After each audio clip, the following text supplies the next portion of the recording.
Wellman TV. Jeric Agosta. Kabanata 651. Tinulungan ni Leo at ng mga presbyter si Gaylor na makabangon mula sa lupa. Namamagana ang mukha ni Gaylor.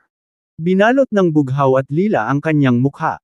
Walang tigil na umaagos ang dugo mula sa sulok ng kanyang bibig. Swoosh! Sa sandaling ito, biglang lumapag si Jeric sa plaza. Isang malakas na aura ang nagmula sa kanya, na naging dahilan upang manginig ang lahat sa paligid. Tumingin si Jeric kay Gaylor at malamig na sinabi, "Ngayon, maaari mo bang ibigay si Abraham?" Ramdam ni na Gaylor, Leo, at ng mga presbyter na sumusuporta sa kanya ang nakagigimbal na layunin ni Jeric na pumatay. Malinaw nilang naramdaman na kapag tumanggi si Gaylor na ibigay si Abraham, agad silang papatayin ni Jeric.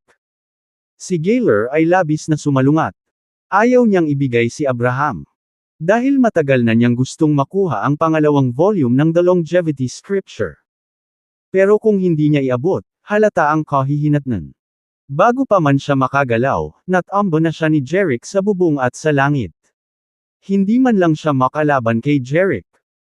Bagaman siya ay lubhang nag-aatubili na talikuran ang ikalawang tomo ng The Longevity Scripture, sa harap ng ganap na pagkakaiba sa lakas, wala siyang pagpipilian kundi ang magkompromiso. Pagkatapos, tumingin siya kay Leo at sinabi sa mahinang boses, "Leo, pumunta ka at ilabas si Abraham sa piitan." Alam na walang puwang para sa pag-aalinlangan, sumagot si Leo, "Oo, Ama." Pagkatapos noon, ipinagkatiwala niya si Gaylor sa mga presbyter para alagaan siya, at pagkatapos ay mabilis na umalis kasama ang ilang martialists ng Hawk Sect. Nang marinig ito, alam na ni Elijah, Laura, at ng iba pang mga tao sa harap ng palasyo na ang Hawk Sect ang nakahuli kay Abraham. Napakalinaw ng dahilan kung bakit sila ipinatawag ni Gaylor dito. Nais niyang gamitin ang dalawang sekta. Napagtatanto na nahuli ni Gaylor si Abraham, kinulit si Jeric, at ginamit ang mga ito, lihim na nagalit sina Elijah at Laura. Sa makatuwid, sa sandaling ito, nadama nila na si Gaylor lamang ang dapat sisihin sa kaawa-awang pagbugbog ni Jeric. Natuwa sila tungkol dito. Makalipas ang halos 10 minuto, bumalik si Leo at ang mga martialists ng Hawk Sect. Bumalik din si Abroltham kasama nila. Ang kanyang mga kamay at coral ay nakagapos na parabang siya ay isang bilanggo. Ito ay ang Hawk Sect na naglagay ng mga ito sa kanya para pigilan siya sa pagtakas. "Ama, dumating na si Abraham." Dumating si Leo sa harap ni Gaylor at sinabing, "Alisin ang mga kadena sa kanyang mga braso at binti, hayaan siyang magal," sabi ni Gaylor. "Okay," sagot ni Leo dagdag. Pagkatapos, hiniling niya sa mga martialists ng Hawk Sect na i-unlock ang mga kamay at paa ni Abraham. Matapos tanggalin ang mga tanikala, mukhang naguguluhan si Abraham. Hindi niya alam kung ano ang mga ito. Kagabi, matapos siyang mahuli at madala sa Hawk Sect, siya ay ikinulong sa piitan. Alam niya na malamang na nahuli siya ng Hawk Sect para sa ikalawang volume ng The Longevity Scripture. Hindi niya inaasahan na makakalabas siya pagkatapos magpalipos ng isang gabi sa piitan. Ito ay hindi kapanipaniwala. Stera. Pinabayaan ko na si Abraham. Sana ma-let go mo ang Hawk Sect, sabi ni Gaylor habang nakatingin kay Jeric, na iilan. Mga paa ang layo. Bagamat pinalaya na niya si Abraham, nag-aalala pa rin siya na maghihiganti si Jeric sa Hawk Sect. Noon lang napansin ni Abraham ang lalaking nakamaskara sa itim. Napagtanto niyang binitawan siya ni Gaylor dahil sa lalaking nakamask na itim na nasa harapan niya. Sa madaling salita, ang nakamaskara na lalaking nakaitim ang nagligtas sa kanya. Gayunpaman, hindi niya maiwasang magtaka, sino itong nakamaskara na lalaking nakaitim? Bakit siya pumunta para iligtas ako? Sa sandaling ito, tumingin si Jeric kay Gaylor at sinabing, "Orihinal, nilayo na patayin ang iyong sekta. Ngunit ngayon, naparito ako upang iligtas ang mga tao. Kaya, pansamantala kitang pakakawalan. Gayunpaman, kung patuloy kang gagawa ng kasamaan, darating ako at papatayin ka anumang oras. Salamat sa hindi mo kami pinatay, sir. Hindi na namin muling sasaktan ng mga Astor." Hindi sila pinansin ni Jeric. Tumingin siya kay Abraham at sinabi, Mr. Astor, kaibigan ako ni Mr. Jerick. Pinapili ka niya. Pataas. Nagningning ang mga mata ni Abraham. Jerick. Ang lalaking tumulong sa kanya na umiwas sa hydrofluoric acid ni Bo. Oh, kaibigan ka ni Mr. Agosta. Hindi ako makapagpasalamat sa iyo. Agad namang lumapit si Abraham at nagpasalamat kay Jerick. Sabi ni Jerick, You're welcome, Mr. Astor. Pagkatapos, tumingin si Jerick kay Gaylor at sinabing, Nga pala, nakalimutan kong ipaalala sa iyo na sa hinaharap, bilang karagdagan sa mga Astor. Kabanata 652. Hindi ka pinapayagang saktan si Jerick, ang Evergreen Sect, at ang pamilyang Foster. Kung hindi, papatayin din kita. Nang marinig ni Gaylor at ng ibang mga tao na ang nakamaskara na lalaking nakaitim ay kaibigan ni Jerick, natigilan sila. Sila ay natakot sa kanilang mga talino. Nagmamadali silang sumagot. Hindi kami gagawin, Ginoo. Pagkatapos, tumingin si Jerick kina Elijah at Laura. Sa palagay ko hindi mo pahihirapan si Jerick, ang mga Astor, at ang mga Fosters, hindi ba? Magkahalong damdamin sina Elijah at Laura. Dahil alam nilang si Abraham ang may ikalawang tomo ng The Longevity Scripture, paanong hindi sila matutokso?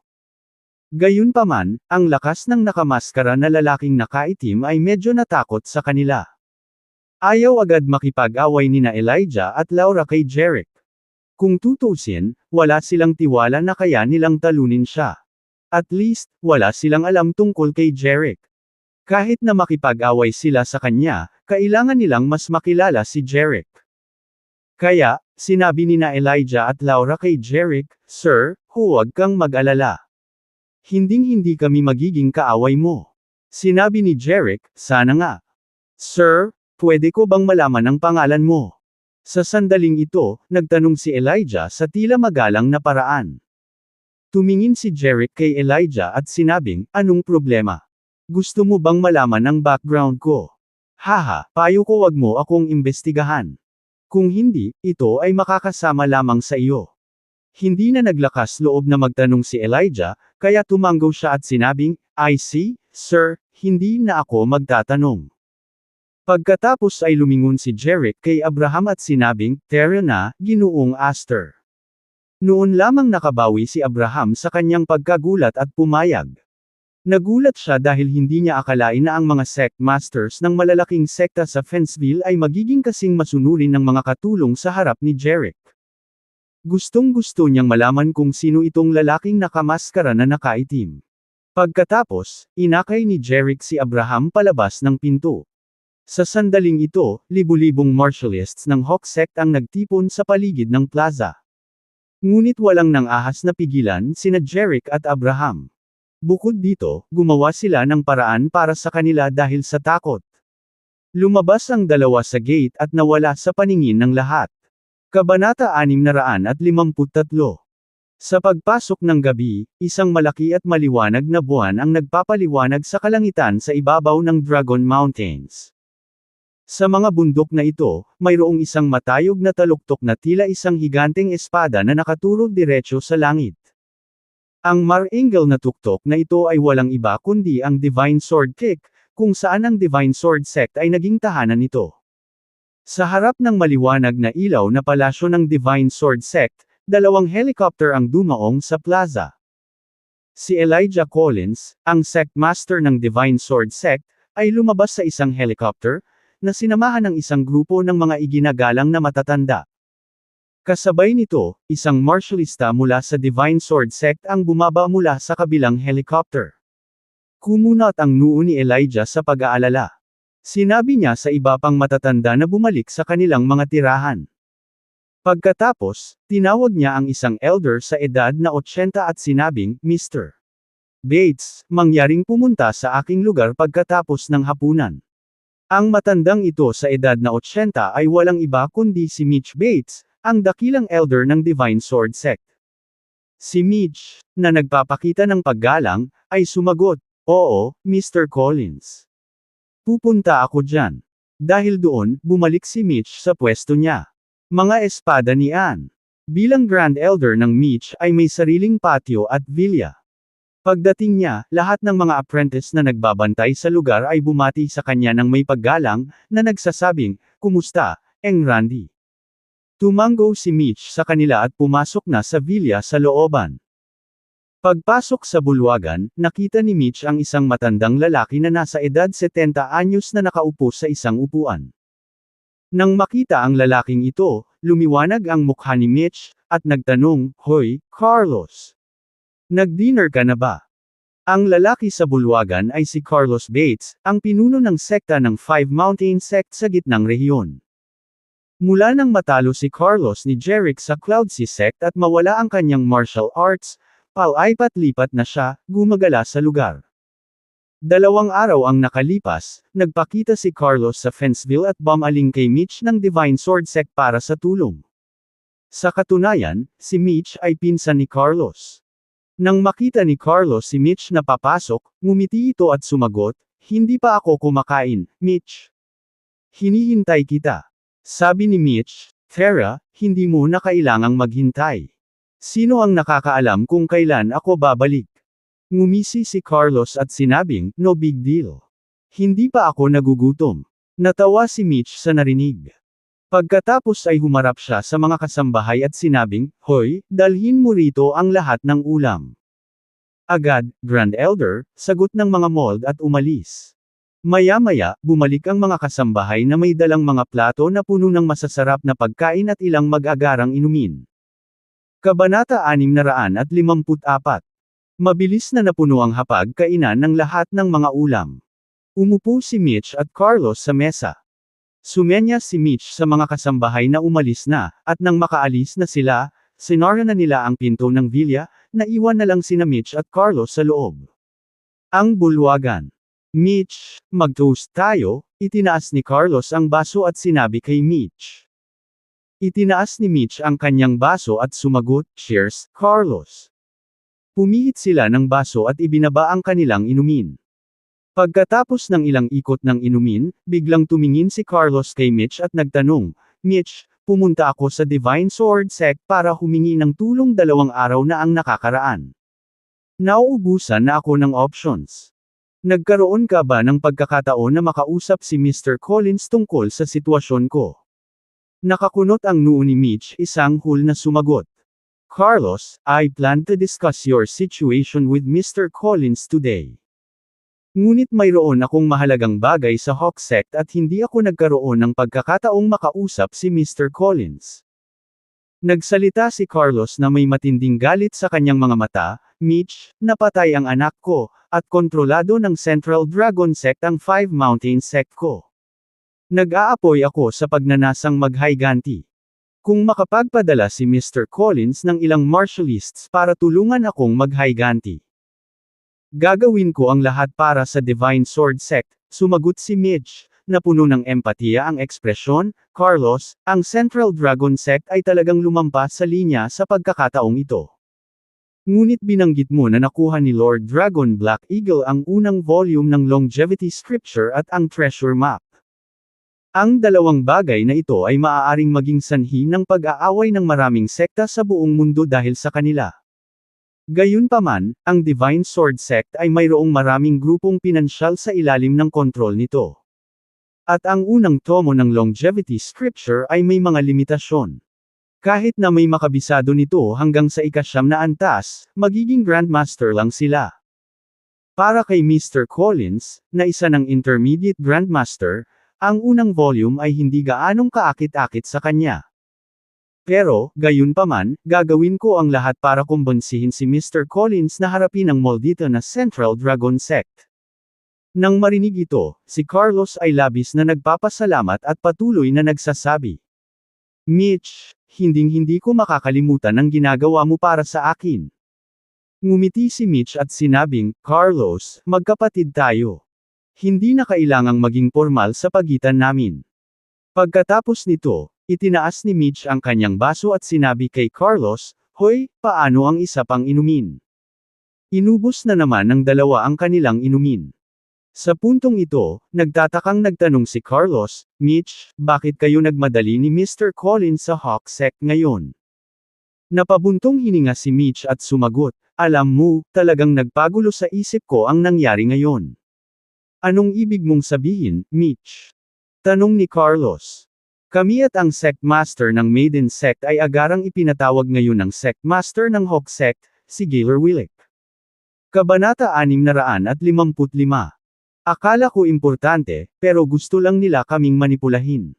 Medyo nakakainis, hindi ba? Pagkatapos niyang magsalita, humigop si Mitch sa sarili niya. Manipulate kayo. Lalong naguguluhan si Carlos. Kaya, sinabi ni Mitch kay Carlos kung ano ang nangyari sa Hawk Sect kanina. Matapos marinig ang buong kwento, mukhang nagulat si Carlos. Ilang sandali pa bago siya tuluyang kumalma.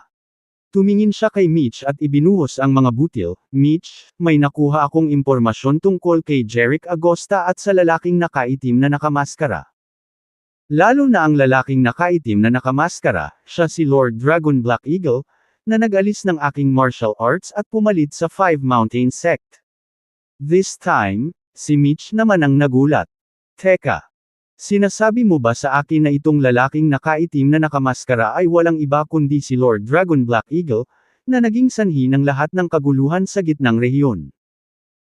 Tumango si Carlos ng may paninindigan, mula sa sinabi mo sa akin, ang lalaking ito na nakaitim na nakamaskara ay hindi lamang pare-pareho ang pananamit at may parehong pangangatawan, ngunit ganoon din ang kilos, mula sa narinig ko tungkol kay Lord Dragon Black Eagle. Tanong ni Mitch. At nabanggit mo na kilala mo rin si Jerick Agosta. Tumango si Carlos. Matapos ang aking martial arts ay kinuha ni Lord Dragon Black Eagle, at ang Five Mountain Sect ay naswipe mula mismo sa ilalim ng aking ilong, wala na akong ibang maisip kundi ang paghihiganti. Kaya ako pumasok lahat, sinusubukan kong hukayin ang lahat tungkol kay Lord Dragon Black Eagle. Sinubukan kong makuha ang bawat piraso ng impormasyon tungkol sa kanya. At parang kapatid pala ni Jerick kay Lord Dragon Black Eagle. Kaya, pumunta ako sa Oakhaven para tingnan ang background ni Jerick. Malaking shot si Jerick, isa sa mga founder ng Evermore Group, ang pangunahing kumpanya ng catering sa Oakhaven. Mayroon siyang dalawang kasintahan, sina Claire Carter at Christine Foster, at ang kanyang buong pamilya ay nakatira sa Oakhaven. Desidido si Carlos na maghiganti, kaya ginawa niya ang lahat para mang-alap ng mga detalye tungkol kay Lord Dragon Black Eagle, at sa kanyang malapit na kaibigan na si Jerick Agosta. Nagpunta pa siya sa Oakhaven para mag-imbestiga ng medyo matagal. Sa pamamagitan ng kanyang imbestigasyon, nalaman ni Carlos na may dalawang kasintahan si Jerick, sina Claire Carter at Christine Foster. Kumikislap ang mga mata ni Mitch na para bang nakatagpo siya ng gintong pagkakataon. Sabi niya na may halong excitement. Nakakamangha, Carlos. Mayroon kang ilang talagang kapaki-pakinabang na impormasyon. Tara na. Ipapakilala kita sa Sect Master. Natarante si Carlos. Ibig mong sabihin magkikita kami ni Mr. Collins. Kinumpirma ni Mitch, tama. Magkikita kami ni Mr. Collins. Sa impormasyong mayroon ka, tiyak na tutulungan ka niya. Paghihiganti. Pagkatapos, kinaladkad ni Mitch si Carlos palabas ng villa, sabik na umalis. Ang Divine Sword Tower, ang lugar kung saan naninirahan si Mr. Collins. Inakay ni Mitch si Carlos sa entrance ng tower, handa na siyang pumasok sa loob. Ngunit pinigilan sila ng dalawang matandang lalaki na may puting buhok, tila malamig na parang yelo. Iniabot ng dalawang ito ang kanilang mga kamay at hamarang. Carlos. Napatingin ang dalawang lalaking may puting buhok kay Mitch at sinabing, Mr. Bates, maliban sa mga elder, walang makakapasok sa Divine Sword Tower nang walang pahintulot ng Sect Master. Ang dalawang lalaking may puting buhok ay ang mga martialists na nagbabantay sa Divine Sword Tower. Nilingon ni Mitch si Carlos at sinabing, Carlos, maghintay sa labas sandali. Papasok ako at kakausapin muna ang Sect Master.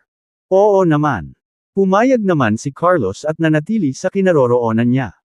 Pagkatapos ay ginalaw ng dalawang master martialists ang kanilang mga kamay at hinayaan si Mitch na pumasok sa loob ng Divine Sword Tower. Nang nasa loob na ng Divine Sword Tower, casual na isinara ni Mitch ang pinto sa likuran niya.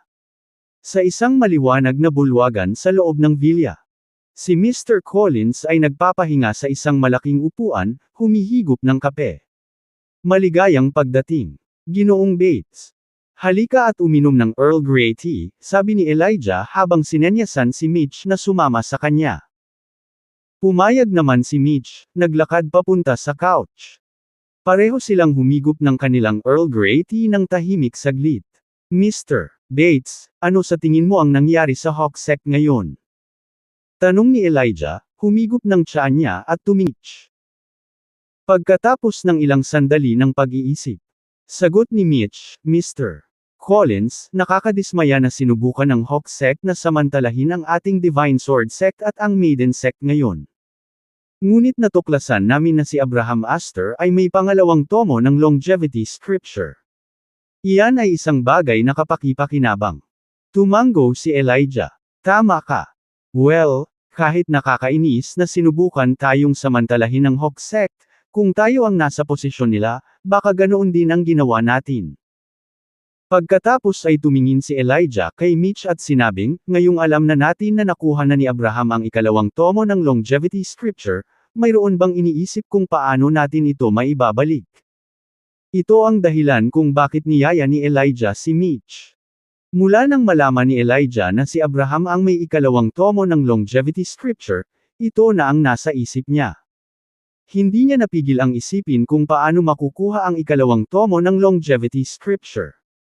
Ngunit alam din ni Elijah kung gaano kahusay itong lalaking nakamaskara. Talagang mahirap siyang i-crack, at pagkatapos ay nandyan si Jerick Agosta, ang Sumire sa pamilyang Nelson at kinuha ang kontrol sa Evergreen Sect.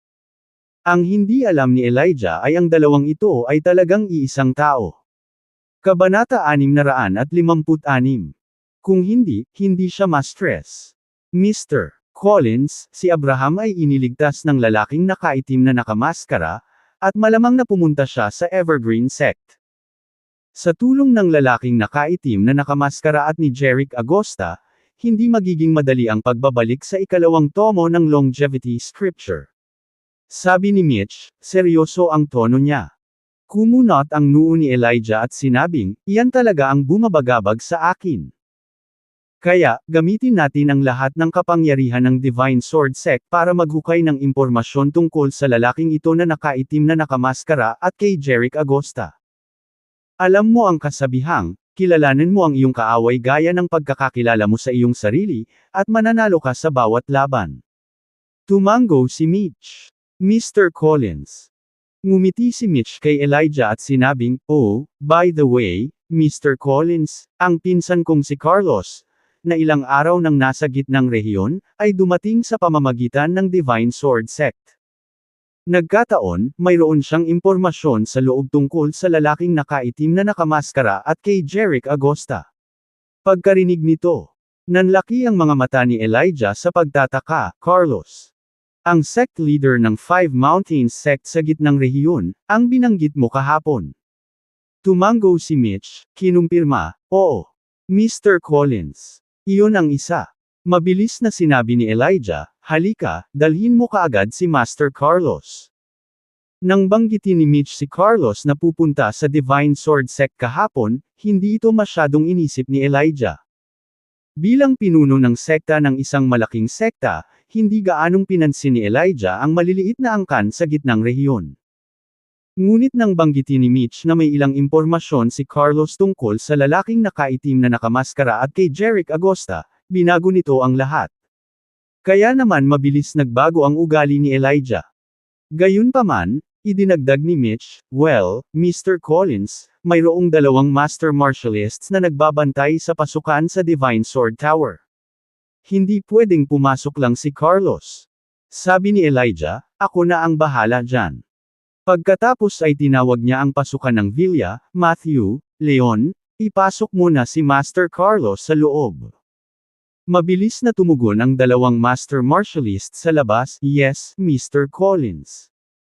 Pagkaraan ng maikling paghihintay, bumukas ang pinto ng Villa, at pinapasok si Carlos sa loob ng dalawang master martialists.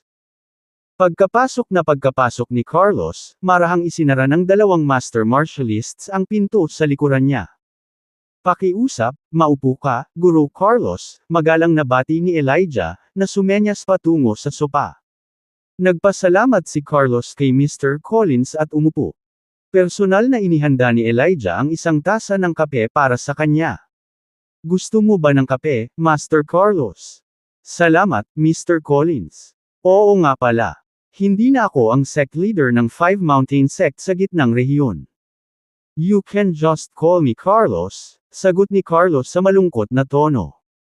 Hindi mapigilan ni Elijah na magtanong, anong nangyari?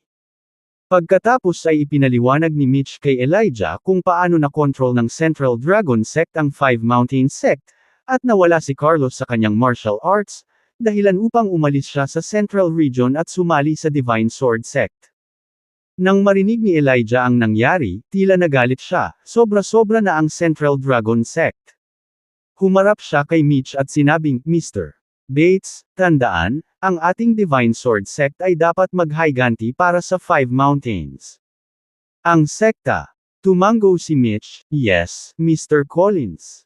Bagamat nagsalita si Elijah tungkol sa paghihiganti para sa Five Mountain Sect, hindi niya tinukoy kung paano o kailan.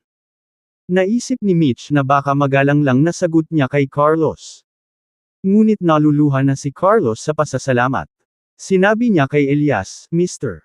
Collins, gusto kong magpasalamat sa iyo ng maaga para sa iyong kabaitan. Nagsimulang bumangon si Carlos na parang lumuhad bilang pasasalamat. Mabilis na bumangon si Elijah at pinigilan siya. Carlos, hindi na kailangan ng ganoong formalidad. Sa tulong ni Elijah, bumalik si Carlos sa kanyang upuan. Tumingin si Elijah kay Carlos at sinabing, So, Carlos, sinabi lang sa akin ni Mr. Bates na mayroon kang impormasyon tungkol sa lalaking nakaitim na maskara at kay Jeric Agosta. Isang banayad na tango si Carlos, Oo, Mr. Collins, totoo iyan. Alam ko naman ang background nila. Sabik na sumandal si Elijah. Pakiusap, bigyan mo ako ng mga detalye. Nagsimulang magbahagi si Carlos, ang lalaking nakaitim na nakamaskara ay ang Lord Dragon Black Eagle ng Central Dragon Sect. Hindi lang niya inalis ang martial arts ko kundi kinuha din niya ang kontrol sa Five Mountain Sect ko. Kumunot ang noo ni Elijah. Panginoong Dragon Black Eagle. Ito ang unang pagkakataon na narinig niya ang pangalang iyon. Idinagdag ni Carlos, well, si Lord Dragon Black Eagle ay medyo misteryoso at mahirap tukuyin. Nagpakita ang lalaking ito nang wala sa oras at mabilis na gumawa ng malalaking galaw. Matapos kunin ang 8 Noble Sect sa Oakhaven, hindi siya nag-aksaya ng oras sa pagkakaroon ng kontrol sa dalawang Master Sect sa gitnang rehiyon at iba pang 14 na sekta. Noon isinilang ang Dragon Sect. Para magkaroon ng malinaw na pagkakaiba sa pagitan ng Oakhaven at sa gitnang rehiyon, hinati nila ito sa Oakhaven Dragon Sect at Central Dragon Sect. Kabanata 657. Medyo nagulat si Elijah. Ang lalaking nakaitim na nakamaskara ay gumawa ng malubhang pinsala kay Gaylor at iniligtas si Abraham sa Hawk Sect kaninang araw. Ito ay medyo hindi inaasahan na siya rin ang parehong tao na nag-alis ng martial arts ni Carlos at pumalit sa 5. Sekta ng Kabundukan. Lord Dragon Black Eagle mula sa Central Dragon Sect. Ito ang unang pagkakataon na narinig ni Elijah ang pangalang iyon. Gayunpaman, ang taong ito ay nagawang pag-isahin ang lahat ng mga sekta sa Oakhaven at sa gitnang rehiyon, na bumubuo ng isang malaking sekta. Ang antas ng katapangan at hindi kapani-paniwalang tagumpay na ito ay talagang nagpasindak sa lahat. Bagamat may kapangyarihan din ang Divine Sword Sect na pag-isahin ang mga sekta sa Oakhaven at sa gitnang rehiyon, kailangan ng maraming pagsisikap para magawa ito. Ngunit ang Panginoong Dragon Black Eagle na ito ang gumawa ng lahat ng mag-isa. Ipinakita lang na ang taong ito ay seryosong sanay. Tumango si Elijah. Tinatawag ng taong ito ang kanyang sarili na Lord Dragon, parang gusto niyang maging kasing lakas ng dragon at sakupin ang mundo. Pumayag naman si Carlos. Tama ka, Mr. Collins. Pagkatapos niyang pag-isahin ang lahat ng mga sekta sa Oakhaven at sa gitnang rehiyon, ang susunod niyang hakbang ay ang kontrolin ang 4 na pangunahing sekta at ang pinakamayayamang angkan sa Fenceville. Nang marinig ito, kumikinang ang mga mata ni Elijah sa determinasyon. Haha, natatakot ako na hindi ito magiging madali para sa kanya. Iniba ni Elijah ang usapan at bumaling kay Carlos. Carlos, sabihin sa akin ang higit pa tungkol kay Jeric Agosta. Pagkatapos ay nagbahagi si Carlos ng mga detalye tungkol sa kasintahan, magulang, at kapatid ni Jeric, na lahat ay nasa Oak Haven. Nang marinig ito, nagliwanag ang mga mata ni Elijah nang makakita ng pagkakataon. Tumingin siya kay Carlos at nagtanong, "So, you're saying Jeric Agosta, girlfriend, parents, and sister are all in Oak Haven?" Tumango si Carlos, "Tama.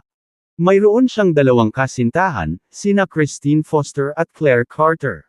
Sa ngayon, tanging si Christine Foster ang nasa Oak Haven. Nandoon din ang mga magulang at kapatid niya." Bakas sa mukha ni Elijah ang pananabik. "Carlos, ang impormasyon na mayroon ka ay ginto." Pagkatapos, lumingon si Elijah kay Mitch at sinabing, "Mr. Bates, kailangan nating magpadala ng isang tao sa Oak Haven ngayong gabi. Bukas ng gabi, isasama namin ang kasintahan ni Jeric Agosta, si Christine Foster, at ang kanyang mga magulang pabalik sa Divine Sword Sect." Tumango si Mitch, "Yes, Mr. Collins." Tumayo si Carlos at sinabing, "Mr. Collins, aalis na ako." Tumango si Elijah, "Sige, bukas na lang tayo mag-usap." Matapos magpaalam kay Elijah, umalis sina Mitch at Carlos sa Divine Sword Tower. Pagkatapos, si Elias ay nagkaroon ng lugar sa kanyang sarili. Kabanata 658. Nagsalin siya ng isang tasa ng kape at humigop ng mag-isa, kumikinang ang kanyang mga mata sa determinasyon. Nagulat si Elijah na nakuha ni Lord Dragon Black Eagle ang kontrol sa lahat ng mga sekta at kapangyarihan sa Oak Haven at sa gitnang rehiyon. At ngayon, nagpakita siya sa Fenceville. Hindi napigilan ni Elijah na sumang-ayon kay Carlos. Mukhang pinaplano ni Lord Dragon Black Eagle na kunin ang 4 na major mga sekta sa Fenceville. Ngunit ang higit na ikinabahala ni Elijah ay kasama ni Abraham Astor si Lord Dragon Black Eagle. Kung makuha ni Lord Dragon Black Eagle ang kanyang mga kamay sa ikalawang volume ng Longevity Scripture, maglalagay ito sa 4 na pangunahing sekta sa Fenceville sa malubhang panganib. Obviously, hindi papayag si Elijah na mangyari iyon. Kaya, hiniling niya kay Mitch na magpadala ng ilang martialist sa Oak Haven upang makuha ang kasintahan ni Jeric Agosta at ang kanyang mga magulang. Sa paggawa nito, ang pagkakaroon ng mahigpit na pagkakahawak sa kasintahan at pamilya ni Jeric ay nangangahulugan na nasa ilalim ng kanilang kontrol si Jeric. Sa ganitong paraan, maaaring makipagtambal si Elijah kina Laura at Gaylor, pagsasama-sama ng kanilang mga kapangyarihan upang harapin ang Lord Dragon Black Eagle ng magkasama. Kahit na si Lord Dragon Black Eagle ay isang mabigat na kalaban, naniniwala si Elijah na sa pagtutulungan ng 3 sect master, malaki ang tsansa nilang talunin siya. Nang gabing iyon, lumipad ang 2 helicopter mula sa Divine Sword Sect, patungo sa Oak Haven. Samantala, sa isang villa sa loob ng Dragon Mountains, matatagpuan ang Maiden Sect. Si Laura Dawson, ang sect master ng Maiden Sect, ay nakaupo sa tabi ng ilang matatandang babae, lahat ay iginagalang na matatanda ng sekta. Bukod sa kanila, naroon din sina Morris at Daphne sa villa. Tumingin si Laura sa mga elder at Morris, na nagsasabing, "Lahat, sigurado akong naiisip ninyo ang nangyari ngayon." Ms. Dawson, sa kabila ng mapanlinlang na mga galaw ng Hawk Sect ngayon, hindi kami nahulog dito. At, nangunguna tayo sa ikalawang tomo ng Longevity Scripture. Isang matandang babae na nasa edad 70s ang nagsalita na may seryosong ekspresyon. Siya si Stella Crena, ang Grand Elder ng Maiden Sect. Sa katunayan, sa wakas ay may ilang balita tungkol sa kinaroroonan ng ikalawang tomo ng Longevity Scripture. Hindi kayang makaligtaan ng ating sekta ng pagkadalaga ang ikalawang tomo ng Longevity Scripture. Kung hindi tayo kikilos ng mabilis, ang Divine Sword Sect at ang Hawk Sect ay maaaring agawin ito sa harap natin. Tumango naman ang ibang matatanda bilang pagsang-ayon. Tumango si Laura at kinumpirma, "Your concerns are my concerns too." Ang ikalawang volume ng Longevity Scripture ay isang martial arts manual na maaaring magdadala ng isang tao mula sa isang Grandmaster hanggang sa isang Moral King. Hindi natin ito hahayaang mawala, at tiyak na hindi natin hahayaang agawin ito ng ibang mga sekta. Kung hindi, nag-aalala ako na ang Maiden Sect ay itulak pababa ng iba at hindi na makakabangon muli. Mr. Dawson, paano natin makukuha ang pangalawang tomo ng Longevity Scripture? Si Stella, ang Grand Elder, ay nakatutok sa matalim na tingin. Laura. Nag-isip sandali si Laura at sumagot. Hindi lang kami ang naglalayon para sa ikalawang tomo ng Longevity Scripture. Kahit na natalo ang Hawk Sect ngayon at wala ng oras para mag-focus dito, maaari mong taya ang Divine Sword Sect na nakatutok dito. Si Abraham Astor ay nasa Evergreen Sect na, at kasama si Jerick at ang misteryosong lalaking nakamaskara sa kanyang tabi, siya ay protektado ng husto. Kung hindi tayo makikipagsanib puwersa sa Divine Sword Sect at Hawk Sect, magiging mahirap para sa atin na agawin ang pangalawang volume ng Longevity Scripture kay Abraham. Hindi maiwasang magtanong ni Stella. Kaya, Ms. Dawson, iminumungkahi mo na makipagtulungan tayo sa Divine Sword Sect at Hawk Sect para labanan ang Evergreen Sect at ang lalaking nakaitim na maskara. Tumango si Laura at nagpaliwanag. Iyan ang tanging paraan na magkakaroon tayo ng pagkakataong makuha ang ating mga kamay sa Longevity Scripture. Ang Longevity Scripture, sino ang magmamay-ari nito sa lahat ng tatlong sekta? Tanong ni Stella. Ngunit Ms. Dawson, kapag kami ay mukhang hindi sigurado. Ang mga mata ni Laura ay kumikinang habang siya ay sumagot, mukhang ang ating tatlong sekta ay kailangang maupo para sa isang seryosong talakayan. Pagkatapos ay bumaling si Laura kay Stella at idinagdag, bukas ng umaga, magpadala ng mga imbitasyon sa Divine Sword Sect at Hawk Sect. Anyayahan ng dalawang sect master na pumunta dito at ipagdiwang ang aking 80 kaarawan. Sumang-ayon kaagad si Stella, yes, Ms. Dawson. Ang bawat isa ay nagkaroon ng mahabang araw. Maaari na kayong lahat bumalik at magpahinga. Oo, Ms. Dawson. Lumabas ang mga matatanda sa silid upang magpahinga, habang si Daphne at ang kanyang ama, si Morris, ay naghahanda na ring umalis. Sa sandaling iyon, tinawag silang muli ni Laura. Daphne, Morris, manatili ka na lang. Nang marinig ito, tumigil si Daphne at ang kanyang ama.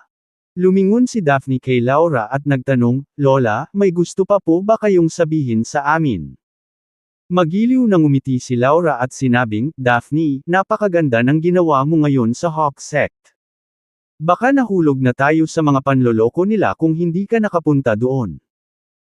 Mapagpakumbabang tumugon si Daphne, well, ang lalaking nakaitim na nakamaskara ang naglantad sa mga kasinungalingan ni Gaylor Willock sa huli. Totoo, ngunit kung wala ang iyong mga ulo up, kami ay nasa dilim tungkol sa mga pahayag ni Gaylor. Nakangiting tumango si Laura. Tungkol sa lalaking nakaitim na nakamaskara, hinahabol din niya ang Longevity Scripture mula kay Abraham, tulad ni Gaylor. Mukhang nag-aalala si Daphne at sinabing, Lola, balak mo ba talagang makipagsanib puwersa sa Sect Master ng Divine Sword Sect para labanan ang Evergreen Sect? Ang mga mata ni Laura ay kumikinang sa determinasyon. Oo, ang sekta ng pagkadalaga natin ay dapat matiyak ang Longevity Scripture. Lola, kailangan mo bang pumunta? Naguguluhang tumingin si Laura kay Daphne, bakit ayaw ko? Sagot ni Daphne, natatakot ako na baka masaktan ka. Bukod sa pag-aalala niya sa kanyang lola, hindi maiwasan ni Daphne ang bahagyang pag-aalala kay Jerick Agosta. Sinabi sa kanya ni Yolanda na si Jerick ang sect master ng Evergreen Sect. At saka, hindi nagpakita si Jerick sa Hawk Sect ngayon para iligtas si Abraham. Sa halip, ang lalaking nakaitim na nakamaskara ang pumunta doon. Naramdaman ni Daphne na ang lalaking nakaitim na nakamaskara ay malamang na si Jerick mismo. Pinahahalagahan ni Laura ang pag-aalala ni Daphne at binigyan siya ng isang matamis na ngiti. Daphne, hindi mo kailangang mag-alala sa akin. Kapag nasa tabi ko sina Mr. Collins at Mr. Willock, magiging maayos din ang lahat. Dahil alam niyang hindi magbabago ang isip ni Laura sa kanyang mga salita, tumango lang si Daphne bilang pagsang-ayon. Kabanata 659. Kababalik lang ni Daphne sa kanyang villa, paikot-ikot sa kwarto. Nabanggit kasi ng lola niyang si Laura na makikipagsanib puwersa siya kina Elijah at Gaylor para hawakan Jeric Agosta. Dahil dito, medyo hindi mapalagay si Daphne. Hindi niya maiwasang mag-alala kay Jeric. Biglang huminto si Daphne na kanina pa pabalik-balik. Bigla siyang nataman, bakit siya nag-aalala kay Jeric, isang lalaking hindi man lang mahalaga sa kanya. Ngunit pagkatapos, mabilis na nakahanap ng paliwanag si Daphne para sa kanyang sarili. Si Jeric ay nobyo ni Yolanda, kaya nag-aalala siya sa kanya higit sa lahat dahil nagmamalasakit siya sa kaligtasan ni Yolanda. Habang iniisip niya ito, pakiramdam ni Daphne ay mas naiintindihan na niya ang kanyang nararamdaman. Pagkatapos, kinuha ni Daphne ang phone niya at tinawagan si Yolanda. Ang tatlong sekta ay nagtutulungan upang harapin si Jeric.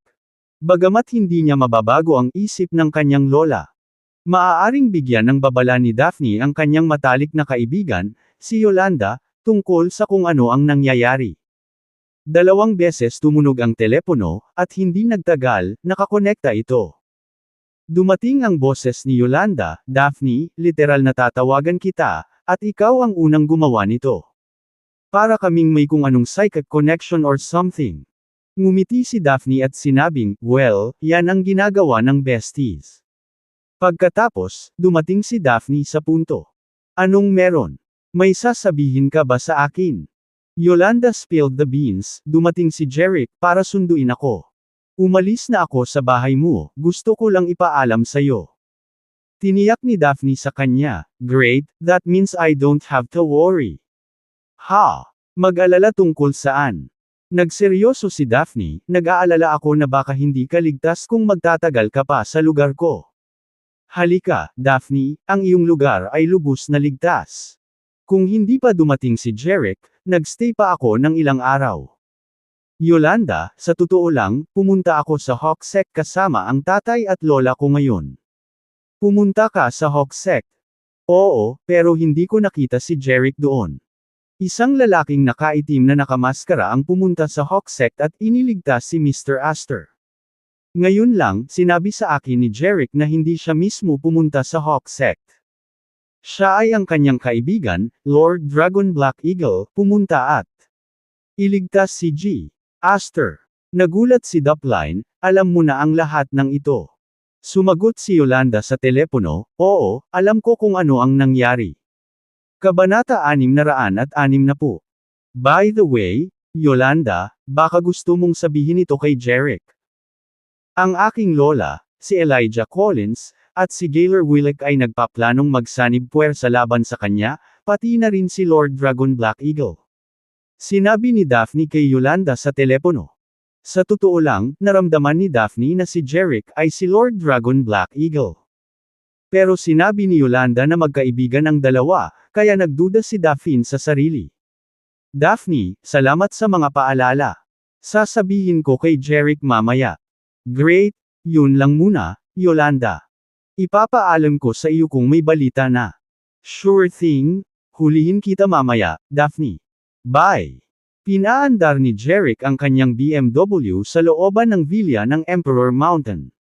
Mr. Tambo, Miss Foster, maligayang pagbabalik. Ilang mga martialists ng Evergreen Sect ang nakatayo sa looban, at magalang na binati sila nang bumaba sila ng sasakyan. Bukod kina Jeric at Yolanda, may isang matandang lalaki din ang humakbang sa likuran namin ng kotse. Ang ibig sabihin nito ay si Abraham Astor. Ang mga martialists ng Evergreen Sect ay hindi alam kung sino si Abraham, kaya hindi nila sigurado kung paano siya haharapin. Isang banayad na tango ang ibinigay ni Jeric sa mga martialists ng Evergreen Sect at pagkatapos ay inakay sina Yolanda at Abraham sa villa. Pagkapasok nila sa villa, nagtimpla si Jeric ng kape para sa kanyang sarili, Yolanda, at Abraham. Sabi ni Yolanda, Jeric, tinawagan ako ni Daphne kanina. Nabanggit niya na ang kanyang lola Laura, Elijah, at Gaylor ay nagtutulungan upang harapin ka. Nag-aalala siya at gusto niyang mag-ingat ka. Mahinahong tumugon si Jeric, well, kung gusto nila akong kunin, they're welcome to try. Mukhang wala siyang pakialam sa tatlong malalaking sekta na ito. Mas maaga ngayon, sa Hawk Sect, hindi naging all-out si Jerick laban sa Divine Sword Sect at Maiden Sect, higit sa lahat dahil wala siyang anumang hindi pagkakaunawaan sa kanila. Gayunpaman, kung talagang pinukaw nila siya, hindi magpipigil si Jerick. Nagulat si Yolanda sa mahinahong reaksyon ni Jerick. Ngunit nalaman niya na kapag nanatiling kalmado si Jerick, kadalasang nangangahulugan ito na kontrolado ang lahat. Dahil doon, panatag ang loob ni Yolanda, at ganoon din ang naramdaman ni Abraham. Noong araw, nakita ni Abraham ang tatlong pinuno ng sekta, sina Gaylor, Elijah at Laura, na pawang nagpapakita ng takot kay Jerick. Sa paghusga sa kung paano tinatrato ng tatlong sect grandmaster si Jerick, makikita kung gaano siya kagaling. Sa makatuwid, sa palagay ni Abraham, ang anumang aksyon na gagawin ni Elias at ng iba pa ay magdudulot lamang ng kaguluhan sa kanilang sarili. Naupo silang tatlo sa sala na may hawak na tasa ng kape. Habang humihigop ng kape, casual na inilabas ni Jerick ang kanyang telepono at tinawagan si Zol Block sa Evergreen Sect. Hiniling niya kay Zol na magpadala ng helicopter para kunin ang kanyang sarili, sina Yolanda, at Abraham at ibalik sila sa Evergreen Sect. Maasa. Mabilis na sumang-ayon si Zol sa telepono. Pagkatapos ibaba ang tawag, hindi napigilan ni Abraham na magtanong, Jerick, pupunta ba tayo sa Evergreen Sect? Tumango si Jerick. Oo, Mr. Astor, ang apo mong si Sarah, at ang pamilya ni Yolanda ay nasa Evergreen Sect. Magiging ligtas ka sa Evergreen Sect na nagbabantay sa iyo. Matapos iligtas ni Jerick si Abraham mula sa Hawk Sect, bumalik sila sa Fenceville. Sa oras na iyon, nalaman na ni Abraham na si Jerick ay parehong Sect Master ng Evergreen Sect at Lord Dragon ng Central Dragon Sect. Gayunpaman, hiniling ni Jerick kay Abraham na itago ang kanyang pagkakakilanlan bilang Panginoong Dragon. Pasasalamat sa pagliligtas ni Jerick sa kanyang buhay, agad na pumayag si Abraham na itago ang sekreto. Ngayong nagplano si Jerick na dalhin siya sa Evergreen Sect, hindi lang niya makikita ang kanyang apo, si Sarah, ngunit magkakaroon din siya ng proteksyon. Salamat, Mr. Agosta, sabi ni Abraham, tunay na nagpapasalamat. Napangiti si Jerick, huwag kang mag-alala, Mr. Astor. Si Sarah ay hindi lang matalik na kaibigan ni Yolanda, siya rin ang magiging kapatid na babae-in-law ni Yolanda. Hindi hahayaang may mangyaring masama sa pamilya Astor. Nadama ni Abraham ang labis na pasasalamat sa kaibuturan niya. Hindi niya maiwasang isipin ang ikalawang tomo ng longevity scripture na mayroon siya. Kung nalampasan ng pamilya Astor ang mahirap na panahong ito, ibibigay ni Abraham ang longevity scripture kay Jerick bilang tanda ng kanyang pagpapahalaga. Makalipas ang isang oras, napuno ng tunog ng helicopter ang hangin sa labas ng villa. Hindi nagtagal, lumabas na lahat sina Jerick, Yolanda, at Abraham sa villa at nakakita ng helicopter na lumapag sa damuhan sa looban. Si Zol at dalawang martialists ng Evergreen Sect ay bumaba sa helicopter. Lumapit sila kay Jerick at magalang na binati, Mr. Agosta, nandito kami para ibalik ka. Isang banayad na tango ang ibinigay sa kanila ni Jerick. Pagkatapos ay bumaling siya kina Yolanda at Abraham, sinabing, tara na. Sumakay silang tatlo sa helicopter kasama si Zol at ang iba pa. Sa isang kalansing na ugong, ang helicopter ay bumangon at pumailanglang sa kalangitan. Maaga kinaumagahan. Dumaong ang ilang helicopter sa plaza na napapaligiran ng mga palasyo at pavilion ng Maiden Sect. Bumaba sina Elijah at Gaylor mula sa isa sa mga helicopter, kasama ang ilang matatanda at martialists. Si Laura, kasama ang kanyang grupo ng mga matatanda at ang mga pangunahing miyembro ng Maiden Sect, ay lumabas at mainit na binati ang kanilang mga bisita. Bumaba si Elijah sa helicopter, may suot ng ngiti na nagmumukhang positibong nagliliwanag, tulad ng isang nilalang na hindi sa mundo. Si Gaylor naman ay medyo kabaligtaran. Bogbog pa rin ang kanyang mukha dahil sa kanyang mga sugat, at tila ang kanyang ekspresyon. Medyo pababa. Talagang pinahiya ni Gaylor ang sarili niya kahapon dahil kay Jerick, kaya hindi niya talaga inaabangan ang birthday celebration ng Maiden Sect. Gayunpaman, sinubukan ni Gaylor na samantalahin ang Maiden Sect at ang Divine Sword Sect noong nakaraan. Para magkaayos sila, nagpasya siyang pumunta rito. Hindi maitago ni Laura ang kanyang kasiyahan nang makita niyang dumating ang dalawang sect master at magiliw silang binati, Mr. Collins. Mr. Willick, maligayang pagdating. Well,